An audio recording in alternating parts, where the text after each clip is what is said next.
안녕하세요. 김유갑의 경제부동산입니다. 더 좋은 방송을 하도록 구독, 좋아요, 댓글 알림 부탁드립니다. 국토부 긴급속보, 전세제도 갭투자 폐지, 갭투자 차단을 위한 전세대출 금지에 이어서 국토부 장관은 전세제도를 대처하기 위해서 기업임대 활성화를 제시하며 전세 폐지가 본격화하는 것으로 보입니다. 제가 이전부터 강조했던 전세제도 폐지를 위한 사전 준비 단계, 즉 전세대출 금지, 기업 임대 활성화, 에스크로 제도, 이 세 가지 중에서 벌써 두 가지가 동시에 진행되고 있습니다. 그렇지만 전세제도는요, 장기적으로 자연스럽게 사라지는 것이고, 전세대출을 금지하기 이전에 가계대출이 지금 70%를 차지하는 정책 대출부터 줄여나가야 한다는 목소리가 거셉니다. 유료상담은 010-2616-6276 제가 직접 메스타임인과 입지를 전해드립니다. 지금 바로 전화 주십시오. 국토부 긴급속보 전세제도 갭투자 폐지. 지금 자 바로 들어갈게요. 본문으로. 전세제도 갭투자 퇴출 시동 걸었다. 사실상 이 모든 것들이 이 전세제도를 향하고 있는데, 이게 폐지라는 말보다 이제 자연스럽게 사라지는 거잖아요. 근데 워낙 관습적으로, 그리고 너무 많아요. 여러분들 우리나라 지금 5천만이고 인구가, 가구수 따져보세요. 전세를 사는 가구수. 그럼 그거를 어느 세월에 월세로 바뀌고 또 어느 세월에 장기 임대를 이렇게 하고, 그렇다고 전세대출을 무한정 폐지시켜버리면 또 부작용이 생길 것이고, 이게 정말로 상황 타이밍이라든가 또는 그 강약 조절을 잘해야 하거든요. 여기 보시면 국토부 장관이 전세 효용 다 했다. 이게 전세는 끝났다 이 말이에요. 20년 장기 임대로 새 선택지 부여한다. 벌써 전세제도의 대처 방안으로 장기 임대, 기업형 장기 임대를 들고 나왔고요. 지금 그 전 단계 전세 대출도 지금 사실상 금지됐잖아요. 두 가지가 지금 실행되고 있어요. 예전 같으면 그런 것들이 있냐, 말도 안 되는 소리 하지 말라 했는데 벌써 그 근거 두 가지, 이제 하나 남은 게 에스크로란 말이에요. 볼까요? 전세 단계적 퇴출, 전세제도는 문제점만큼이나 효용을 다했다. 이거 직접 국토부 장관이 한 말입니다. 끝났다 이 말이에요. 문제점도 많고, 전세 갭투자, 특히 이 갭투자가 문제라는 거죠. 집값 상승의 핵심 요인이다. 이 갭투자, 전세가 없으면 갭투자가 있을 리가 없잖아요. 핵심 요인. 그 다음에는 인위적 폐지 못하기 때문에 자연스럽게 퇴출해야 하니까, 자 지금 사전에 미리 그런 것들을 준비한다, 이런 의미로 해석하면 됩니다. 장기 임대. 자 그래서 이야기를 꺼낸 거예요. 기업이 참여하는 20년 장기 임대를 추진하겠다. 이제 본격적으로 전세제도를 대처할 만한 새로운 걸 만드는 거죠. 영세 임대업자 개인, 이거 대신에 지금 집주인이 영세 임대업자나 개인들이에요. 좀 튼튼한 회사, 보험사라든가 전문 회사에서 이 역할을 할 수 있도록 하겠다. 자, 기업이 집주인 1차적으로 10만부터 스타트를 끊을 것 같아요. 그리고 나중에는 수백만으로 확대해서, 자, 전세제도가 필요하다면 장기 임대 형태로 전환할 수 있도록 그렇게 하겠다. 전세 대출 금지, 이것도 지금 전세 단계적 퇴출의 하나의 방안 같아요. 전세 대출 금지 5대 은행 단계적 지금 시행하고 있습니다. 물론 지금 현재 전세 대출을 금지한 것은 가계부채가 너무 많고 또 집값이 뛰고 있고, 그렇기 때문에 갭 투자도 잡을 겸 전세 대출을 지금 막은 겁니다. 그렇지만 장기적으로는 이제 전세 제도에도 도움을 주는 거예요. 이게 신한, 우리, 이거 이어서 KB 하나, 이제 농협 남았는데 다 뭐 전세 대출 중단, 말만 어렵게 한 거예요. 조건 뭐 어쩌고저쩌고 중단한다는 뜻이에요. 전세와 갭투자 퇴출, 집값 안정이 핵심이다 이 말이죠. 이런 것들을 하는 까닭은, 자 이거 보시면 상당히 무섭지 않나요? 여기 보시면 세부적인 사항, 은행권 전세 신용대출도 조인돼요. 이제 완전히 대출이란 대출은 조여버리겠다 이 말입니다. 이렇게 가다가는 나라가 가계부채로 망한다, 이렇게 생각하는 거죠. 갭투자 활용 가능성을 아예 차단시켰다. 자, 그러니까 갭투자 때문에 이런 사단이 벌어진 거죠.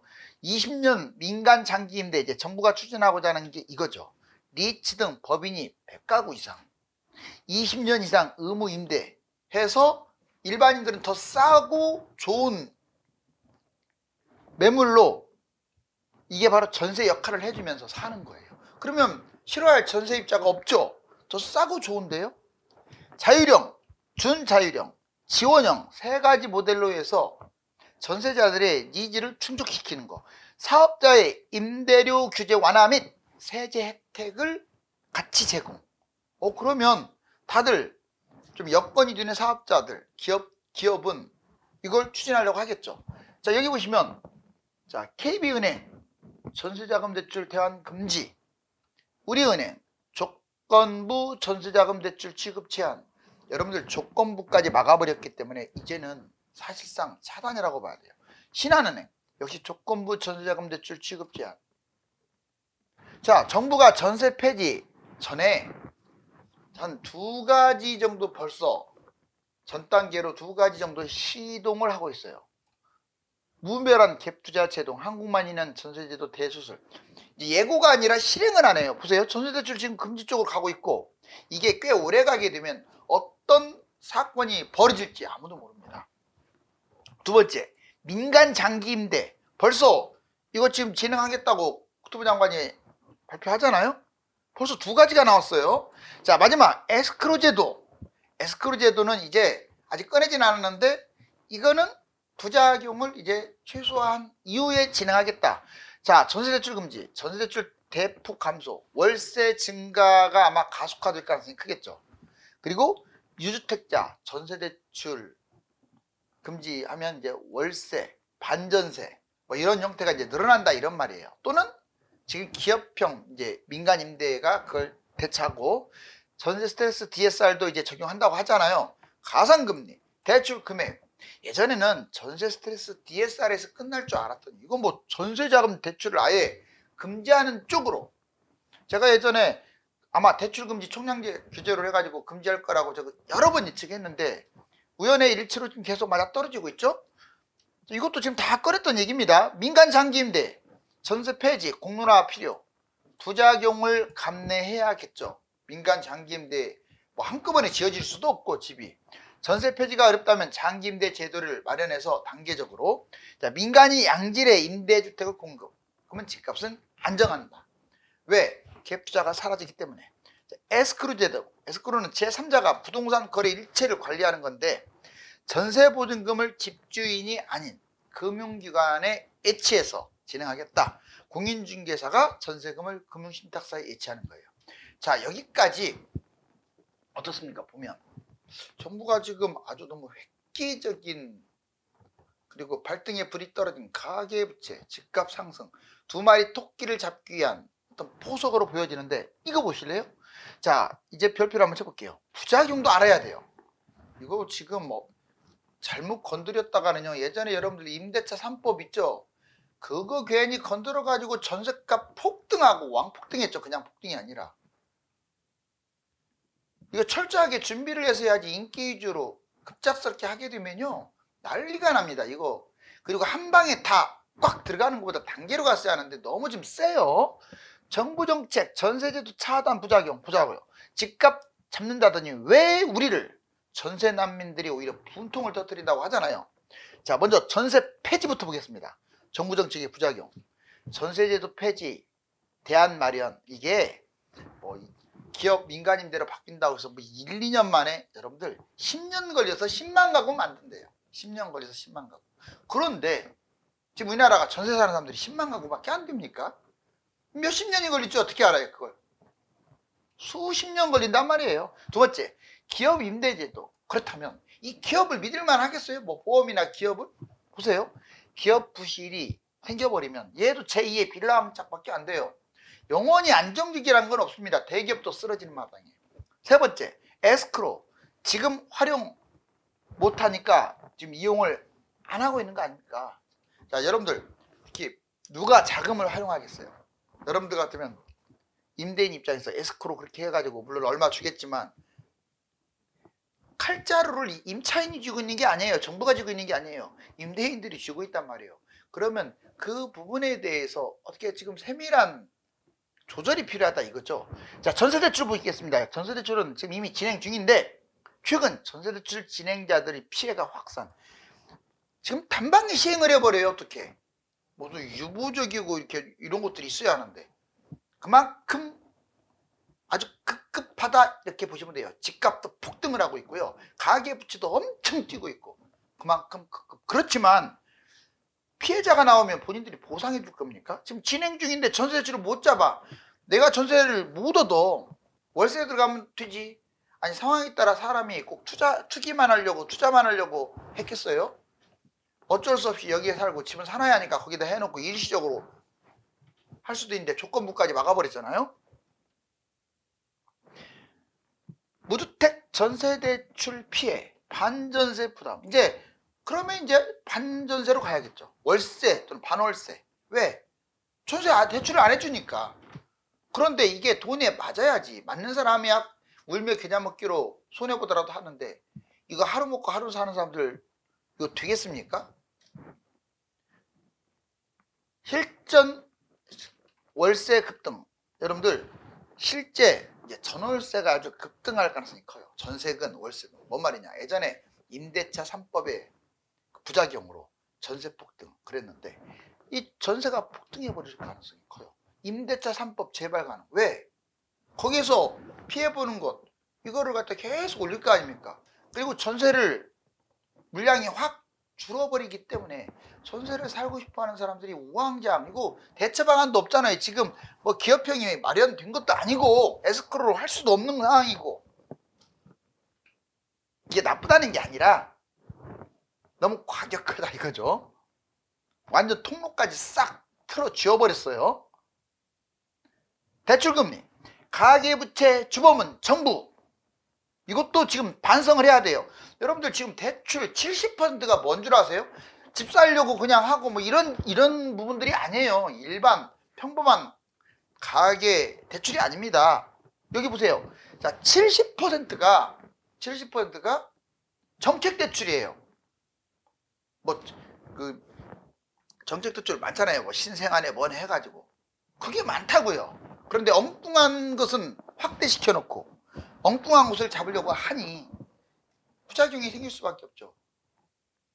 가계부채의 주범은 그래서 정부고 정책대출을 남발한 게 가장 이 모양 이 상황을 만든 겁니다. 세계적으로 또 하나 금리 인하를 하고 있어요. 다른 나라 다 금리가 내려가고 있어요. 안 내릴 수 없죠. 그런데 우리나라도 이제 기준금리를 내릴 것 같을 텐데 시중금리가 지금 3%대 4, 5 올린다는 게 그 말입니까 뭡니까? 공산주의도 그렇게는 안 해요. 가계대출 축소, 정책, 주택, 신용. 지금 정책대출 축소하고 주택, 신용 당연히 축소할 수 있어요. 왜? 국가 경제가 어려워지면. 너무 급작스럽죠? 자, 이 세 가지를 어떻게 할 겁니까? 이 세 가지를. 여기 보시면 알고 보니 집값 올린 대출 폭탄 주범이 정부라고 아예 제목에 나오잖아요. 왜? 70%가 정책대출이에요. 주담대에서. 일반인들이 그냥 사고 파는 게 아니라 여기 보시면 이 파란 거 보세요. 1월부터 7월까지 거의 파란 게 압도적으로 많잖아요. 70%야. 나머지 30%는 우리가 알고 있는 대출이고요. 주담대에서. 여러분들 여기 보시면 서울 950만 인구에 443만 가구수예요. 가구수. 그러면 약 전국적으로 44%는 전세살 무주택자고요. 그 다음에 56%가 유주택자인데 전국적으로요. 자, 그렇게 감안을 했을 때 이렇게 많은 여기 벌써 서울만 443만인데요. 자, 여기서 한 200만 정도는 무주택자라고 보여지는데 가구수로 따졌을 때 서울만 있습니까? 전국적으로. 이거 어느 세월에 10년 걸쳐서 10만 가구도 채 만들까 말까 한데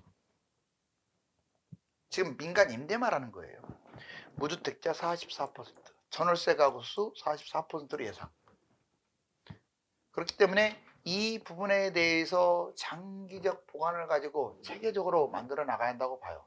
그런데 이제 정부가 하는 걸 지금 제가 반대하는 게 아닙니다. 방향은 그렇게 가는 건데, 자, 갭 투자를 조장하는 5가지. 이거의 어떤 방향을 확실히 알고 넘어가야겠죠. 전세대출이 맞기는 해요. 전세 살고 갭 투자.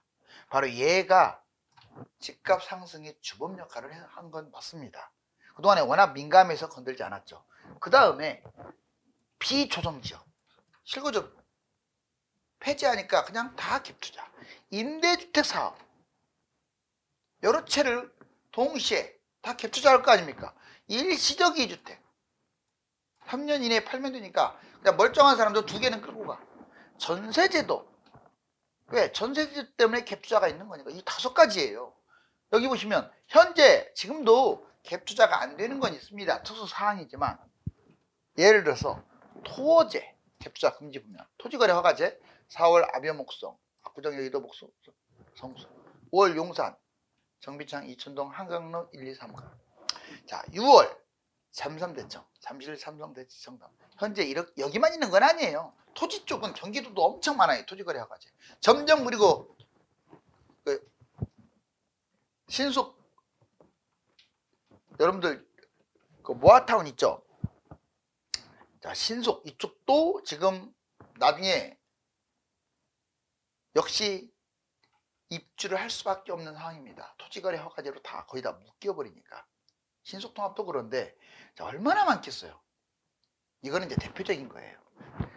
아무튼 토지거래 허가제 이곳들은 갭투자 금지잖아요. 분상제 의무거주 이번에 둔촌주공 짝이죠. 그러니까 자, 걔들은 의무적으로 거주해야 돼요. 물론 예외사항도 있습니다. 강남이라고 다 분상제 받았다고 해서 무조건 의무해야 한다 이런 건 아니에요. 자, 그 다음에 무자본 갭투자. 자본이 거의 없이 그냥 갭투자하는 것은 아예 그냥 법으로 금지가 돼 있어요. 이 3가지도 있습니다. 현재. 그런데 전세제도는요.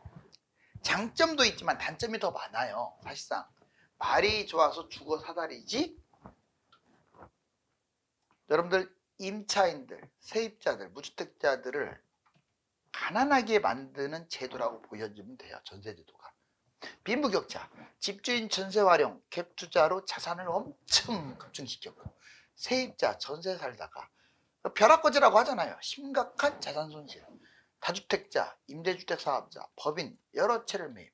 그래서 제가 하는 말이 있습니다. 집값이 상승을 하든 하락을 하든 다 좋은데 최악이 뭔 줄 아세요?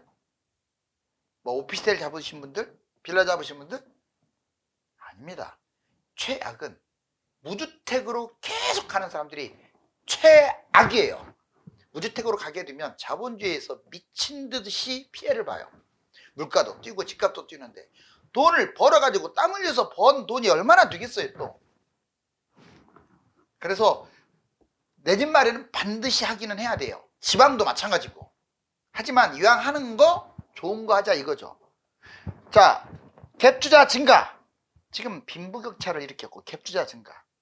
집주인이 전세 끼고 갭투자를 함으로써 집값이 올라가고 소액 자본으로 임차인을 활용해갖고 투자 수익을 얻은 거죠. 실거주 폐지로 2년만 보유해도 비과세.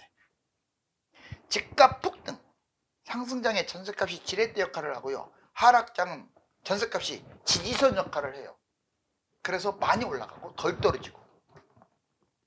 미국발 경제위기 강력한 징조. 여러분들 지금 미국이 조금 찜찜해요. 지금 경제 침체, 이제 이것 때문에 그래. 경제 침체. 좋은 말로 경제 침체고 나쁜 말로 경제 위기입니다. 경제 침체는 경제 위기로 빠질 확률이 커요. 그러면 이거 한번 봐보세요. 자, 장단기 금리가 역전됐어. 지금 이번에도 또 역전되죠. 10년물과 2년물이 역전된 다음에 1, 2년 후에는 100%, 한 5, 6번 돼요. 100% 경제 위기가 터졌다. 이번에도 그렇다고요. 조심해야죠. 금리 인상 후에 인하, 이것도 금리 인상한 다음에 인하한 다음에 100% 터졌어요. 한 5, 6번 돼요. 이것도. 이번이라고 예외가 되냐? 그러니까 제일 위험한 거 2년, 3년 후가 아주 위험한 거죠. 미국 자산 거품 이것도 문제입니다. 주식이든 달러든 채권이든 제조업이라고는 완전 꽝인 미국이 거품은 미친 듯이 많아요. 코카콜라가 그 주가 갈 정도로 비쌉니까? 그게 우리나라라고 생각해 보세요. 형편없는 주가겠죠. 그런데 사람들이 환장합니다. 왜? 미국이니까. 그건 아주 잘못된 시각이에요. 그렇게 실적을 중요시 여기는 분들이 왜 그렇게 PR은 따지지 않나요? 나스닥 연 3회 3% 폭락. 이미 올해 3회 폭락했어요. 3% 이상. 지금은 3%는 아니래도 1, 2%를 그냥 심심치 않게, 그만큼 불안하다는 거고. 달러 강세. 왜? 달러는 엄청나게 거품이 심합니다. 지금 조금 내려간다 하더라도. 그러니까 금값이 미친 듯이 뛰는 거예요. 달러가 지 역할을 못하니까. 위험 요인 동시 폭발. 지금 거품도 심하죠. 특히 미국. 전쟁도 심하죠. 중국 문제도 있죠. 침체. 이게 미국을 흔드는 역할. 보세요. 미국 경제 침체, 미국 기준금리. 자, 이때 꼭 사단이 생겨요. 제가 동그라미 칠 때. 보세요. 이거 IT 버블. 이때 공황. 이때는 미국발 금융위기. 이번에 코로나 지나고 지금 23년 또 발생했어요.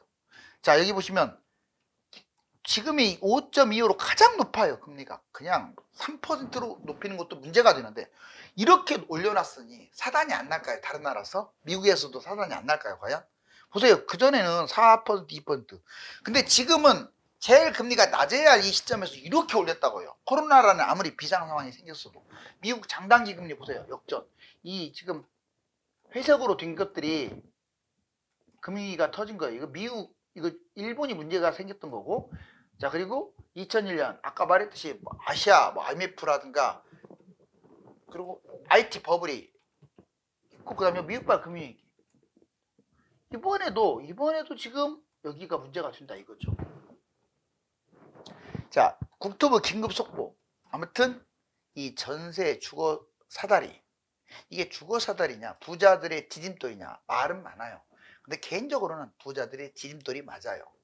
그런데 이걸 너무 과격하게 지금 추진하고 있기 때문에 걱정이 좀 됩니다.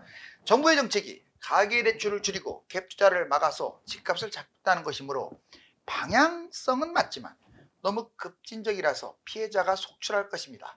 감사합니다.